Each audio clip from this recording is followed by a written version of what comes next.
What's going on, guys? Great podcast today. We have top 20 under 40 winner to kick off the top 20 under 40 series.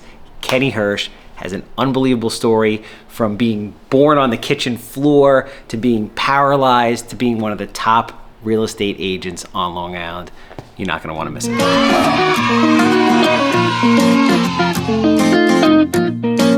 Yeah, kid, welcome back to another episode of Smells Like Captain and Handsome. I'm your host, Charles Weinraub, a.k.a. the Handsome Home Buyer, a.k.a. Captain Permit, a.k.a.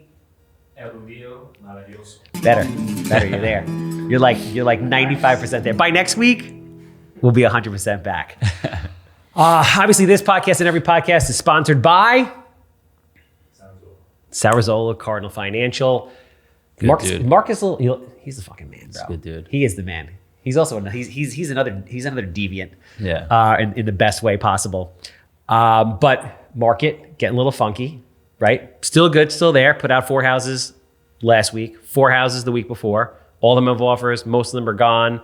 But the financing part of everything is getting a little dicey. Absolutely. So you got to make sure if you're an investor, you're a realtor, it doesn't matter. You have to have somebody, whether it's Sal, it should be Sal. If not, somebody like Sal checking over every offer that comes in the door. Because otherwise, like I had fucking 3 deals fall apart in 1 week that were like 60, 90 days. Yeah. Because the people, and dude, one guy lost his freaking down payment. He had a commitment, full-blown commitment and everything. Yep. So super important. Obviously, Captain Permit. You need permits coast to coast, tip to tip. And by that, I mean from Montauk to the Queens Long Island border. We got you, 516-513-8838. And obviously, you know, if you have a house that smells like cat pee, it's dated from the 1960s, 6 inches of mold on the wall, human waste floating past the basement steps. I'm here, I'm quick, I'm easy, I'm a good time. There he is. I want to buy it. All right, so, wait, I didn't ask you, are you Jewish? No. Really? Yeah. With the last name Hirsch? I know. I'm. My mom's 100% Italian and my dad is half Italian, half German. Really? Yeah. Well, Italians and Jews are the same. Yeah, sort of. My mother's 100%. See? And you know what somebody told me the other day? Because I say that shit all the time. Because my mother's 100% Sicilian. My father's half Russian, half Polish, and I converted. And then I don't know who it was. There was this older lady who I was talking to on this radio show, maybe 6 months ago. Levy, you remember that lady? We went to do that interview. Yes. And I'm in there and I'm like, yeah, Italians and Jews are the same. She goes, you ever notice that Jews are the only ones that say the Jews and the Italians are the same? The Italians never say, oh, the Jews and the Italians are the same. And I'm like, fuck. Yeah. I think she's right. So Kenny Hirsch, everybody, recently switched to, where were you before? Now you're with Compass. Where were you before? Rice Realty. You were with Rice Realty. Yep. Small boutique real estate. Small boutique in Bellport Village. David Rice, shout out to you. One of the best mentors. I was there for just shy of 5 years. And it was a great experience and a huge stepping stone into obviously my real estate career. So 5 years in the business, just won top 20 under 40, which this actually kicks off the top 20 under 40 tour. Mm-hmm. I have all the top 20 under 40s on the podcast. Awesome. Every single year. Last year we did it virtual. Now we can do it in person, which is pretty cool. And last year, 55 houses. The year before, 45. 45. The year before, 39. The year before, 33. And first year in the business, 23 or 24. All by yourself. All by myself. No team. No team. No assistant. No assistant. And you're pretty fucking calm, bro. Yeah. Like I am wound up all the time. I'm just like, bro, we got deal. I know. I feed off your energy though, so. Dude, I don't know how you're doing it. Like we have 67 houses under construction on the market. It's fucking pure chaos.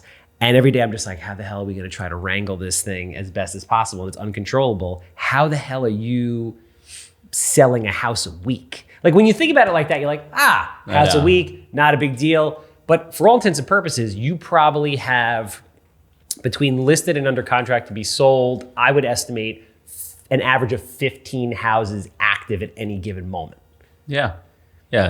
Right? It's about right. Yeah. Which is home inspections, following up, taking offers, open houses, on top of talking to people that you're trying to obviously bring in new business, following up, because Lord knows it's never that easy. You never get the call, or sometimes, but rarely you ever get the call like, hey, Kenny, I'm ready to list. All right, cool, come over, that's it. No, It's like, come over, you talk to them, you CMA, it's 6 months later of you torturing them before you get the listing, right? Absolutely.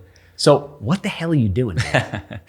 It's a great question. I don't know. You know, I'm so passionate about what I do. I stay calm. I obviously work till all hours of the night sometimes, which is probably not good. But you know, for the most part, I'm.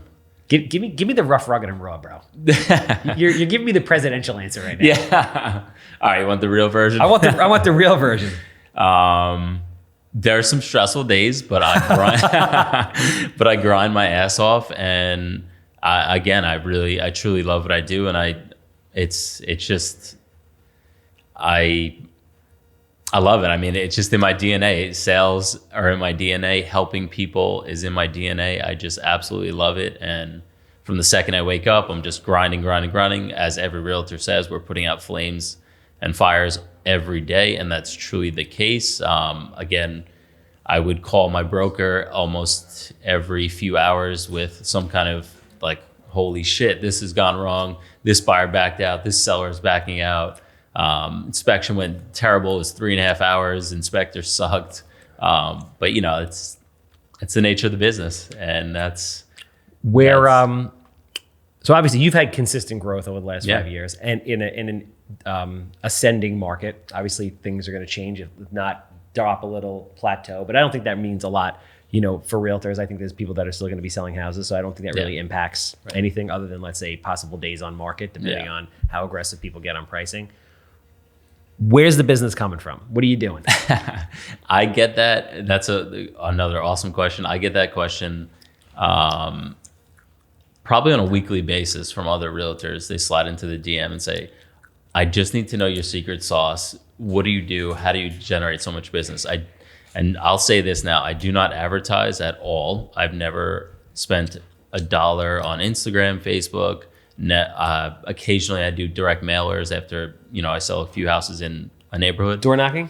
Never door cold knocked. calling. Never cold call. You're just handsome and charming with a dynamite smile and a good fucking head of hair, and because of that, they just come to you. It's all I'm very fortunate to. I have such a large network of friends and family, and I work the sphere, and that is my best advice. Is truly just drilling it into every friend and family that you're an agent. You do this full time, and you are going to devote your undivided attention to them, and I think that's what I've done best, and I just constantly drill it into folks, whether it's on social media or in person, and that's really my secret sauce.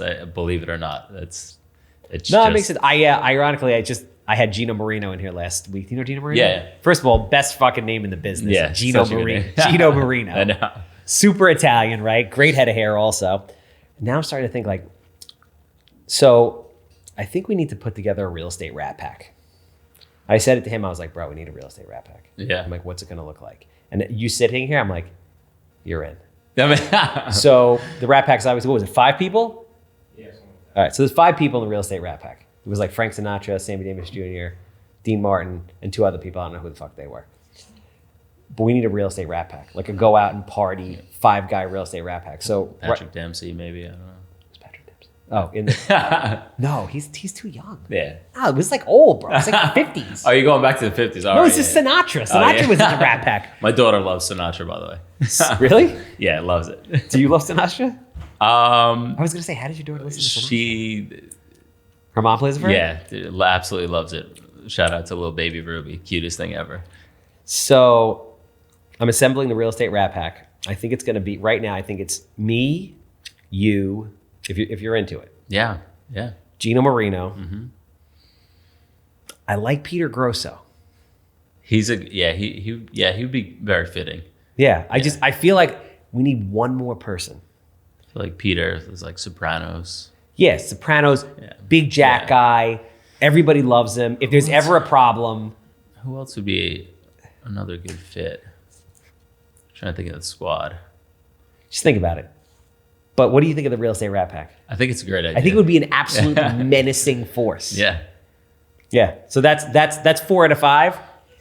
By the end of the summer, we need to have it all together. Good. All right. I can't wait till this comes. Anybody in the real estate world. So it could be lenders, it could be realtors, it could be investors, it could be brokers, whatever it is. But we're We're short. So anybody out there feel that they should be in the real estate Rat Pack? We got one spot open. Shoot me a DM. Let me know. Bill Schwegler, you Italian stallion? Maybe. I don't know. Who's Schwegler? So Schwegler is Sal's good friend. He is my preferred lender. He works for United. Okay. But him and I have a phenomenal dynamic duo. And that's also where he reciprocate. I give him a lot of business. He gives me a lot of business. So Nice. we That's have a good. great thing going for the last 4.5 years. So word on the street is I've heard it for you and I have been trying to do this podcast for a while. And Yeah. you're like, bro, I got a crazy story, and I'm like, let's do it. And then you bail on me or get busy or whatever. Life happens, Life right? happens. So now I saw you at Top 20 Under 40, where you took it home, and I was like, dude, we're doing this. And you're like, all right, time, place, Yeah. done. So supposedly you have a crazy story that dates back to actual childbirth. Yeah. And you started telling me a little bit off camera. I'm like, oh, Hold it. hold it. Let the world hear it. So let the world hear it. Yeah. So from the time I was born, I landed on the kitchen floor.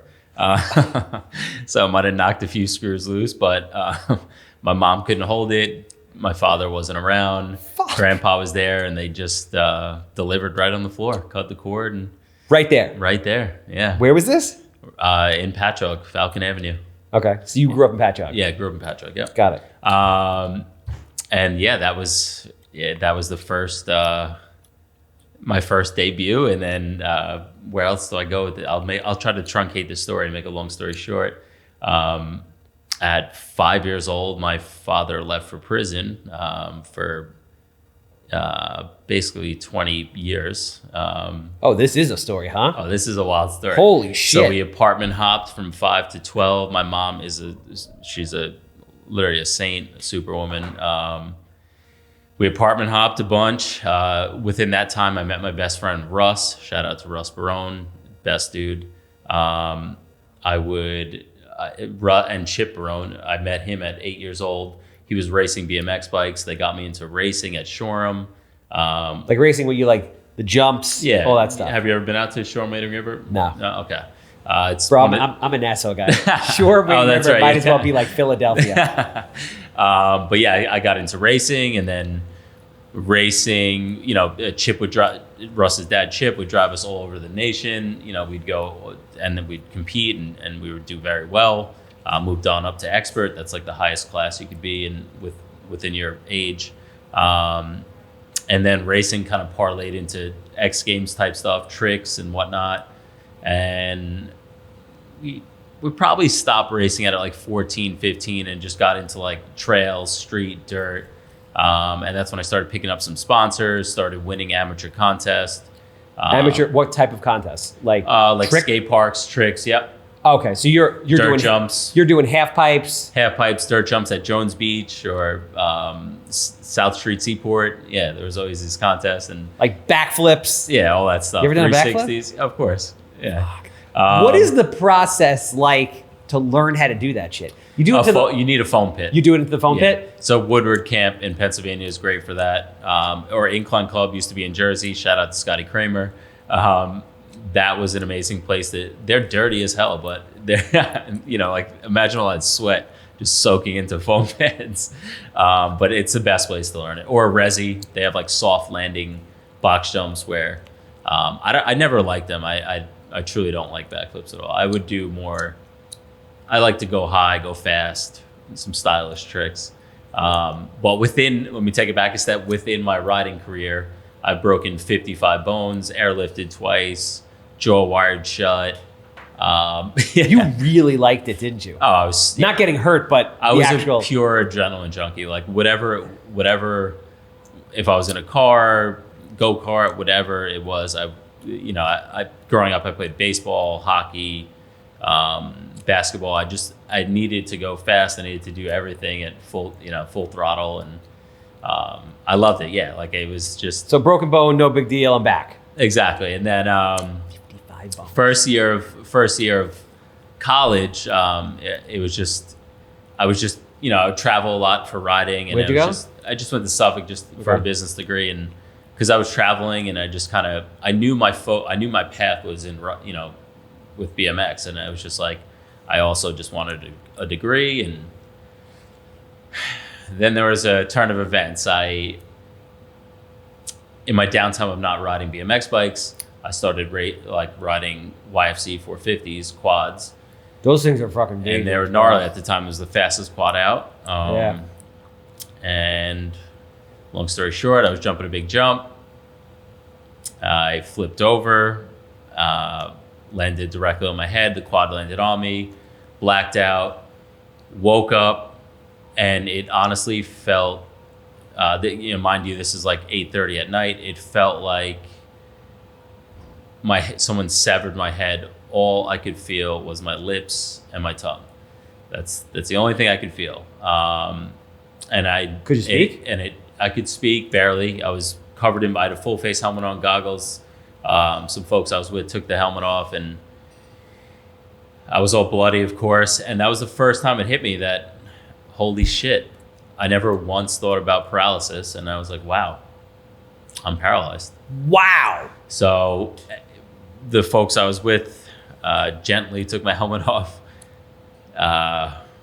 They were freaking out. They were a little bit, I was, how old at the time? 17, 18. They were like 23. We had to get a fire truck in there. We were in the woods out east. Fire truck pulled me out. Got my third helicopter ride. Were you Stony Brook. freaking out? A little, but I was always resilient. I always bounced back. I always knew, like, hey, this is just an injury. I'm gonna come back. But it started to hit me that this is, a little bit more serious. I got to Stony Brook. Family was there. Girlfriend at the time was there. Her family, the Anellos. Shout out to you guys. They, right before they wheeled me in for surgery, the doctor said, like, we're gonna do our best, but this is a very severe, tragic accident, and we don't know what the outcome will be. So I had surgery right away. Wow. On your neck or your back? On my neck. Back, I broke T5 in my back. They left that alone, but I shattered C3 vertebrae in my neck, which is ridiculously high. So I had surgery right away. In my neck now, I have cadaver bone for C3. I have a plate, 5 titanium bolts. It's all fused together from 2 to 4. See the scar right there if you want. Yeah. That they went in the front, right? Yeah. And yeah, it was wicked. And then, I was on morphine drip and steroids for a week. Stony Brook said they've never seen, I have so much love and support for all my friends and sponsors and family. It was insane. They would pour in the hospital. Wasn't even coherent the first week. I just on so many drugs. I had a collapsed lung. I could barely speak. And the surgeon came in and told me that I suffered a severe spinal cord injury, and I would probably never walk again and have gross upper body movement. And I flipped out. I could barely flip out, but I flipped out. And I told him, no, like I'm going to walk again. So I was at Stony Brook for about 4 to 5 weeks. I then got shipped off to Kessler in New Jersey, where Christopher Reeves was. Great inpatient rehabilitation center for all athletes and heavy duty spinal cord injuries. I met some phenomenal people there. I've heard the craziest stories from boyfriend and girlfriend wrestling on a rug, slipped, girlfriend fell, broke her neck.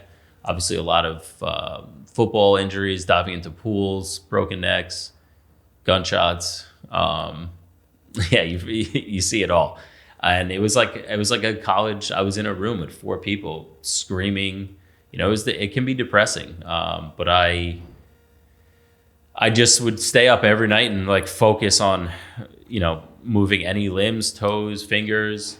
You have to kind of drown out the noise in the background. Like people were. So you would sit up. Commit suicide. You would sit up not even sit up. I didn't even have a cord. Meaning you would be awake all night, just sitting, trying to move. Trying to move. I didn't move a damn thing. I could shrug my shoulders. That was it. So I would just focus. I would stare at my toes. I would try to just pull my leg back, everything. And, they would work me out a lot in therapy, OT and PT every day. And after, I guess it was like a month or 2 being there, I finally flicked my big toe. actually my best friend said, Chip, he plucked a hair on my big toe and I felt it. And that was a huge sign, like that I have feeling at a, you know, in a lower extremity. And then I would just focus, and I started flicking it a bit, and then I was able to like pull my bicep in. I didn't have a tricep, but I could pull my bicep in. It was like piecing a puzzle together. And then, you know, it was crazy. And then therapy they saw a little light, and they worked the shit out of me. And I had extra time in there. I would grind. I was super determined. And finally, after 5 months, I walked out of there in a walker. Wow. Yeah, it was awesome. Yeah, it was crazy. And again, all the support from the Anellos there, my family, my mom and sister, they were there constantly. My grandpa, Russ and Chip and Annette, the Barones, everyone was just my sponsors, Robbo, everyone flew in, all my friends. I can't thank everyone enough. And I think that truly helped. I mean, it was a dark place, but I, you know, had to pull out with flying colors, and certainly did. And then, so just to fast forward, and then I went to outpatient therapy at St. Charles for 2 years. And then after about 2 years, I was independent enough to kind of be on my own again. I started getting back into the rhythm. I thankful for Dean at Long Island Bikes. I went back to work. Wow. So basically, your total recovery time from date of accident to date where you kind of resumed normal, normalcy. work. Yeah. 2.5 years? Probably 2.5 years. And then, I went back to the bike shop where, that's where I left that part out. I started working there at 12. Dean was very, he was a great guy, another great mentor, father-like figure in my life. He gave me a job at 12. I used to work for McDonald's or bike parts. I didn't care. And then I started getting paid probably at 14, 15. But then I went back to the bike shop, started helping customers. It was tough, but I needed to do it, and it was very good for me. And then finally, a few years have gone by, I pursued my dream, and my best friend Russ and I packed up and we moved to California. We drove across country. Yeah. I did the same thing. Nice. Yeah, it was 2010 for me. We lived in Long Beach. Okay.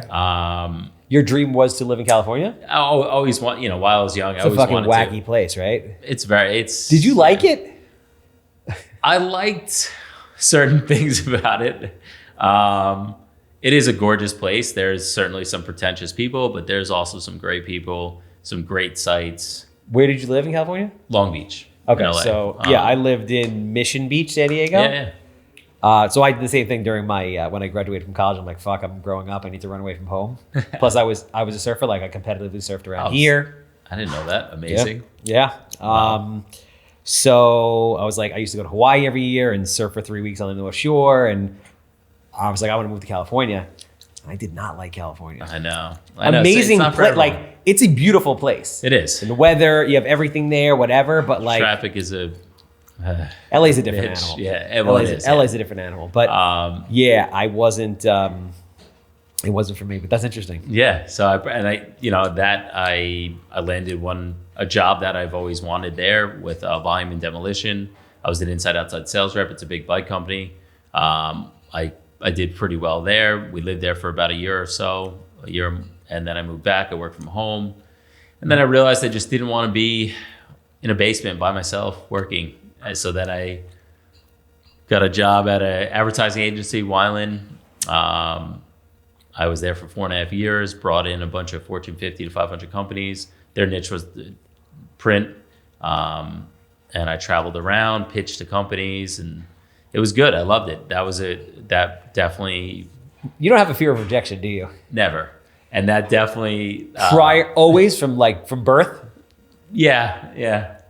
I would say I never. No. Okay, you didn't care. If I wanted it, I made it happen. And I'm not talking financial. Like, my mom she couldn't really support us financially. She had the hardest hardest time growing up, but that's why I started working at such a young age and quickly learned the value of a dollar. And that shaped me to who I am today. And I don't regret the past. Like, you know, I don't regret my dad leaving. I don't have a relationship with him now, but do you have a relationship with him? I don't. You don't? I don't. Chip, Russ's dad, he's my man.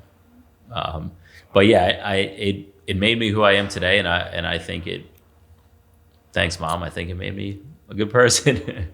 But yeah, it's just yeah. So then, you know, I worked in advertising, did well there, and then after 4.5 years, I was like, I don't know, I just don't want to be micromanaged anymore.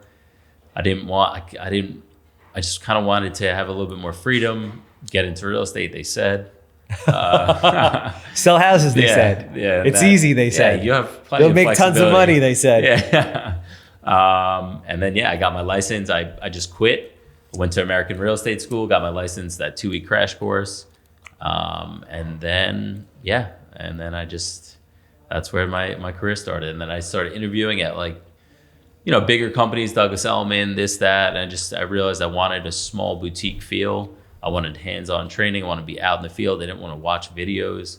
And again, shout out to David Rice. He took me under his wing, and I learned a lot from him. And I did well. I did well, and I loved what I did, and I still love what I do. Wow. Yeah. So that was my life in a nutshell. It's pretty wild, but I'm here grinding, and a part of the recent switch to Compass, it's an amazing company, very tech driven. They're forward thinking for sure. And I thought about my future, and I don't know what. I've been injured now for 16, 17 years, and life is certainly, I'm getting a bit tighter. That's why winters aren't the best for me. I was going to ask you, how do you physically feel in a day to day? Tight. And shout out to my therapist, Russ Tavares. He's the best dude. I have to, I try to see him as much as I can. I get tight. My muscles get tight. My biceps, my quads, especially cold weather. Yeah. So I don't know. I don't know where the next 10 years will bring for me, and that's why I'm kind of thinking I needed to build a foundation even more than I've laid out, and I just want to potentially start a team. I want to be able to kind of not take a step back, but I want to build a team that I could, in 10 years, if I want to have a well-oiled machine of just assassins, killing it like myself. And that's what I want. I want the opportunity for referrals in every state, so that's what brought the change. I mean, listen, you bust your ass when you're young, and I still think we're young, right? I'm 42. I think I'm young. I'm 35. Yeah. I think that's young. Yeah, absolutely. Right? 38's the age where shit starts to go wrong. So you got a couple more years. Yeah. You don't have any ear hair, right? No. That's one of those things that happens at 38. I started getting some grays, but nah, that's all right. There are people that 19 that have grays, yeah. bro. I'm gonna embrace the salt and pepper, I think. No, you're good. All right. Bro, you have hair. Yeah, I still have hair. That's it. Yeah. You're straight. But no, I worked at Kenneth Cole when I was a kid, and there was a 19-year-old kid who was full on gray head of hair. So that doesn't count. Wow. But full gray. But 3 years from now, you're gonna be in the mirror in the bathroom, and you'd be like, is that a fucking ear hair? And you're gonna call me, you'd be like, handsome. It happened. You were right. I want that call. I can't wait. Yeah. Well, tickling me and shit. But you break your ass when you're young to learn, and then you get to a point where it's not that you want to slow down and you're tired, but you just realize bro, can I go at this pace forever? And then you become more efficient. Yeah. So it's I was very fortunate to meet a legitimate billionaire 2 weeks ago and sit with him for 6 hours. Wow. Going over a bunch of different things that we have going on. And his thing was, he goes, I became investment banking. I was, the number one broker at the firm. But then I realized, what is that going to do? He's like, but if I taught everybody in the firm how to do what I did, and I took a little piece of all of it, yeah, I could be way, way bigger, and my hands could go further, and I could live forever. So it makes sense. It's kind of the the trajectory that I'm heading on. Yeah. Wow. Yeah. Dude, I give you so much credit, man. I Thank mean, you. listen, there are so many people that I come into contact with every day that are complaining about trivial things in life. Yeah. There's go on. You know, obviously the accident, everything you've been through puts things in perspective. I don't know how you do it, man. That's crazy Thank shit. you. Are you still at the point where are you continuing to progress and physically get better, or you're at like where you're going to be and you're maintaining, or how does that work? Yeah, kind of what I was just saying. I think as years go by, I did, for the first 10 years, it was just an uphill climb, but Yeah. I did see progression. Now, I think as I'm getting older, as naturally one would get a little bit tighter as they get older. And again, I've broken so many bones. I think I'm starting to get a little bit tighter, and that's why I want to shift a little focus, Yeah. go back, focus on my health, go back to therapy a bunch. I try to go to the gym here and there, but stretching is key for me. That's why I have a whole home regimen. And So in building a team, right? Because I always have this thing that you may or may not have heard. I call it broker beef. You ever heard me say broker beef before? no, You don't watch any of my shit, do you? I do. It's okay. I don't But I watch any do. of my shit either.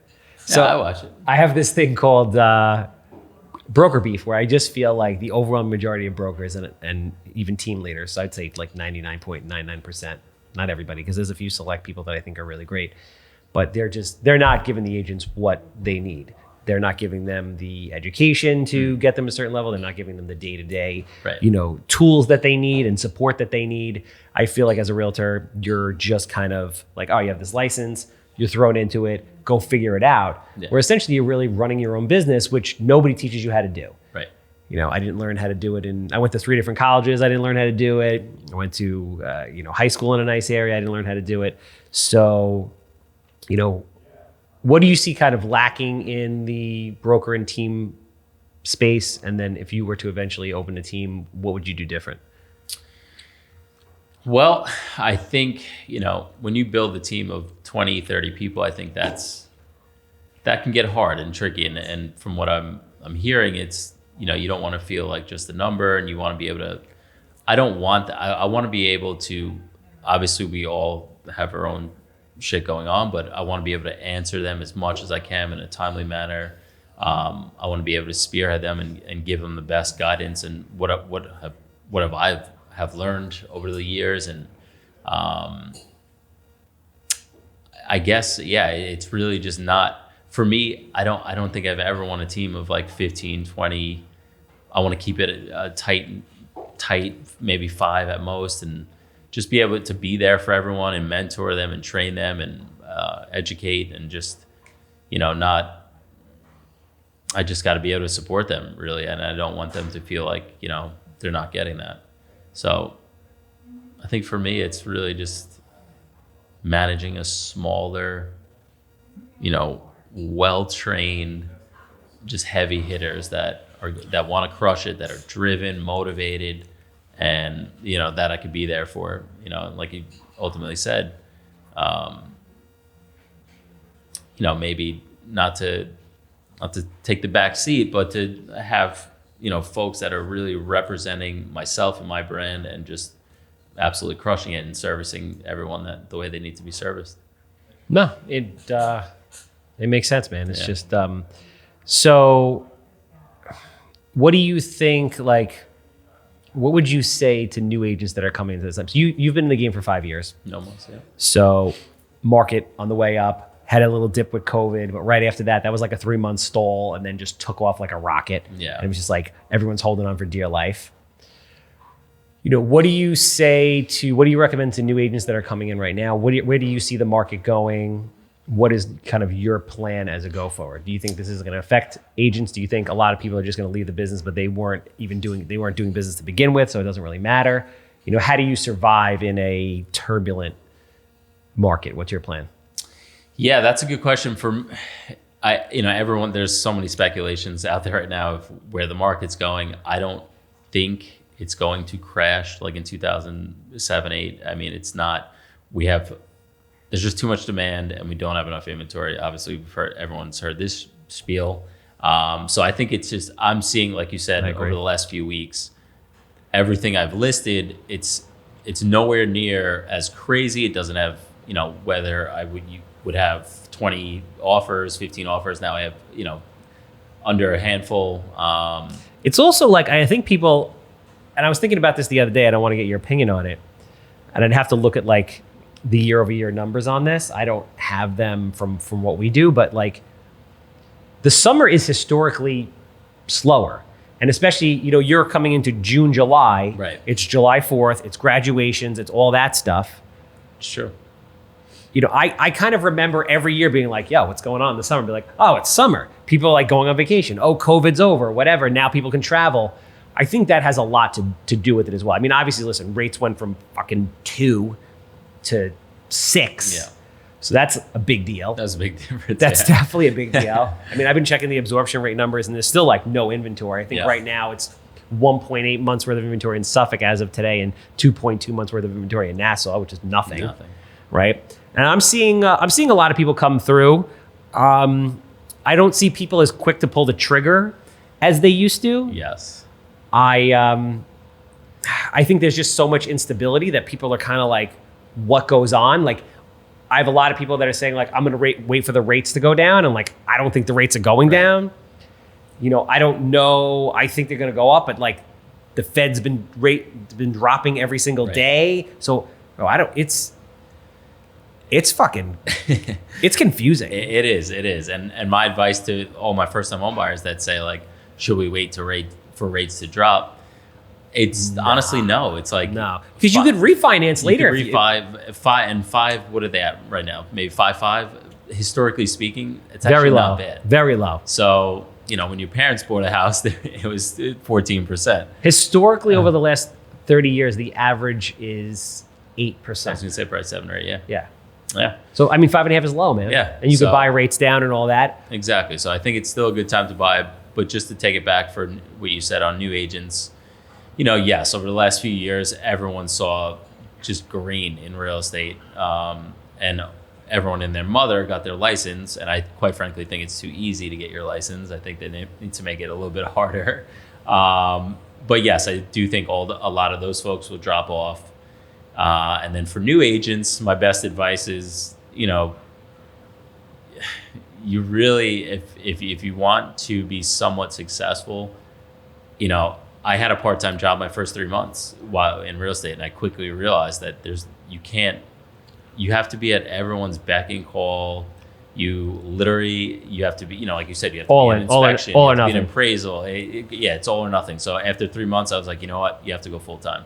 So my best advice is, if you're gonna do it, go all in and work the shit out of your sphere. Like, drill constantly to friends and family. I mean, I'm sure you've heard this before, but like it's just constantly staying on top, in front of their face. And that's truly what I think, be the, greet everyone, smile everywhere. That's just what I do. And, you make connections. Yeah. Just hit them with your elevator pitch, but it's. Yeah, I always, it's interesting because you and I have a very similar philosophy, and I've been saying this stuff for years. I'm like, it's very important that everybody you meet, you tell them exactly what it is that you're doing. 100%. So say, this is my dreams. This is what I'm doing now. This is where I want to go. And then you actually listen to them and ask them, hey, what are your dreams? What are you looking to do? How can I help you? And then you actually give a shit enough about it to see if you can help them achieve their goals. And it's a very selfless thing, because a lot of times somebody can't do anything for you, no big deal, but you can do something for them. That's fantastic. You don't know how that ends up impacting you later on down the road. It's so true. And don't be a sleazy salesman. Don't be a car salesman. That I've seen that in this industry, there's some people that just, I feel like they need a sales 101 course. But